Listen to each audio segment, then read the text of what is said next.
ہمیشہ اپنی چھوٹی چھوٹی غلطیوں سے بچنے کی کوشش کرو، کیونکہ انسان پہاڑوں سے نہیں پتھروں سے ٹھوکر کھاتا ہے۔ جو تمہارے ساتھ بد سلوکی کرے تم اس کے ساتھ اچھا سلوک کرو۔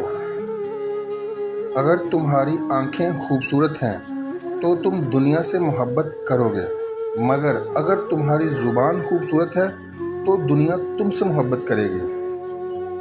خواہشیں بادشاہوں کو غلام بنا دیتی ہیں، مگر صبر غلاموں کو بادشاہ بنا دیتا ہے۔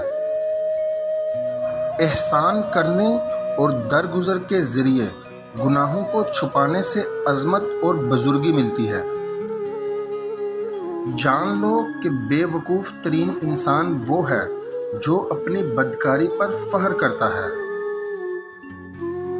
جس شخص نے اپنی پریشانیوں کو لوگوں پر ظاہر کیا تو وہ اپنی ذلت پر راضی ہوگا۔